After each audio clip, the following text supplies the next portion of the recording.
حضرت عمر رضی اللہ تعالی عنہ نے کبھی کوئی خواہش نہیں کی۔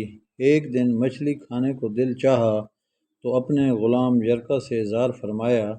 یرکا آپ کا بڑا وفادار غلام تھا۔ ایک دن آپ نے فرمایا، یرکا آج مچھلی کھانے کو دل کرتا ہے، لیکن مسئلہ یہ ہے 8 میل دور جانا پڑے گا دریا کے پاس مچھلی لینے، اور 8 میل واپس آنا پڑے گا مچھلی لے کے۔ پھر آپ نے فرمایا، رہنے دو، کھاتے ہی نہیں۔ ایک چھوٹی سی خواہش کے لیے اپنے آپ کو اتنی مشقت میں ڈالنا اچھا نہیں لگتا کہ 8 میل جانا اور 8 میل واپس آنا صرف مچھلی کے لیے۔ چھوڑو یرکا، اگر قریب سے ملتی تو اور بات تھی۔ غلام کہتا ہے، میں کئی سالوں سے آپ کا خادم تھا، لیکن کبھی آپ نے کوئی خواہش کی ہی نہیں تھی، پر آج جب خواہش کی ہے تو میں نے دل میں خیال کیا کہ حضرت عمر فاروق نے پہلی مرتبہ خواہش کی ہے اور میں پوری نہ کروں، ایسا کیسے ہو سکتا ہے؟ غلام کہتے ہیں کہ جناب عمر رضی اللہ تعالی عنہ ظہر کی نماز پڑھنے گئے تو مجھے معلوم تھا ان کے پاس کچھ مہمان آئے ہوئے ہیں، عصر ان کی وہیں ہو جائے گی۔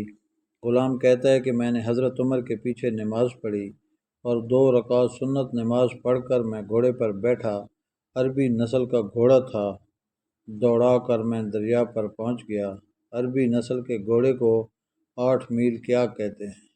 وہاں پہنچ کر میں نے ایک ٹوکرا مچھلی کا خریدا اور حضرت عمر رضی اللہ تعالی عنہ کی عصر کی نماز ہونے سے پہلے میں واپس بھی آ گیا، اور گھوڑے کو میں نے ٹھنڈی چھاؤں میں باندھ دیا تاکہ اس کا جو پسینہ آیا ہوا ہے وہ خشک ہو جائے، کہیں حضرت عمر فاروق دیکھ نہ لیں۔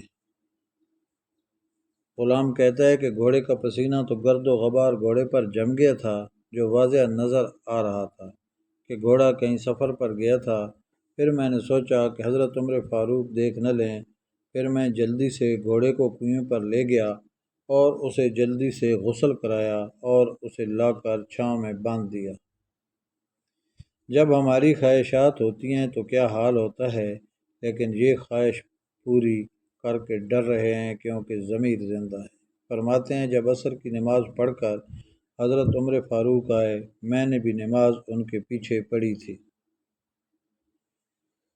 گھر آئے تو میں نے کہا، حضور اللہ نے آپ کی خواہش پوری کر دی ہے، مچھلی کا بندوبست ہو گیا ہے اور بس تھوڑی دیر میں مچھلی پکا کے پیش کرتا ہوں۔ کہتا ہے، میں نے یہ لفظ کہے تو جناب عمر فاروق اٹھے اور گھوڑے کے پاس چلے گئے، گھوڑے کی پشت پر ہاتھ پھیرا، اس کی ٹانگوں پہ ہاتھ پھیرا اور پھر اس کے کانوں کے پاس گئے اور گھوڑے کا پھر ایک کان اٹھایا اور کہنے لگے، یرکا تو نے سارا گھوڑا تو دھو دیا، لیکن کانوں کے پیچھے سے پسینہ صاف کرنا تجھے یاد ہی نہیں رہا۔ یہاں تو پانی ڈالنا ہی بھول گیا۔ حضرت عمر رضی اللہ عنہ گھٹنوں کے بل زمین پر بیٹھ گئے اور کہنے لگے، او یار یرکا، ادھر آ، تیری وفا میں مجھے کوئی شک نہیں، میں کوئی زیادہ نیک آدمی بھی نہیں ہوں، کوئی پرہیزگار بھی نہیں ہوں، میں تو دعائیں مانگتا ہوں کہ اے اللہ میری نیکیاں اور برائیاں برابر کر کے مجھے معاف فرما دے۔ میں نے کوئی زیادہ تقوی اختیار نہیں کیا، اور بات کو جاری رکھتے ہوئے فرمانے لگے، یار ایک بات تو بتا، اگر یہ گھوڑا قیامت کے دن اللہ کی بارگاہ میں فریاد کرے کہ یا اللہ عمر نے مجھے اپنی ایک خواہش پوری کرنے کے لیے 16 میل کا سفر طے کرایا، اے اللہ میں جانور تھا، بے زبان تھا، 16 میل کا سفر ایک خواہش پوری کرنے کے لیے، تو پھر یرکا تو بتا، میرے جیسا وجود کا کمزور آدمی مالک کے حضور گھوڑے کے سوال کا جواب کیسے دے گا؟ یرکا کہتا ہے، میں اپنے باپ کے فوت ہونے پر اتنا نہیں رویا تھا جتنا آج رویا۔ میں تڑپ اٹھا کہ حضور یہ والی سوچ، یہاں تو لوگ اپنے ملازم کو نیچا دکھا کر اپنا افسر ہونا ظاہر کرتے ہیں۔ غلام رونے لگا۔ حضرت عمر فاروق کہنے لگے، اب اس طرح کر، گھوڑے کو تھوڑا چارہ اضافی ڈال دے اور یہ جو مچھلی لے کے آئے ہو اسے مدینے کے غریب گھروں میں تقسیم کر دو، اور انہیں یہ مچھلی دے کر کہنا کہ تیری بخشش کی بھی دعا کریں اور عمر کی بھی معافی کی بھی دعا کریں۔ ویڈیو لائک کریں۔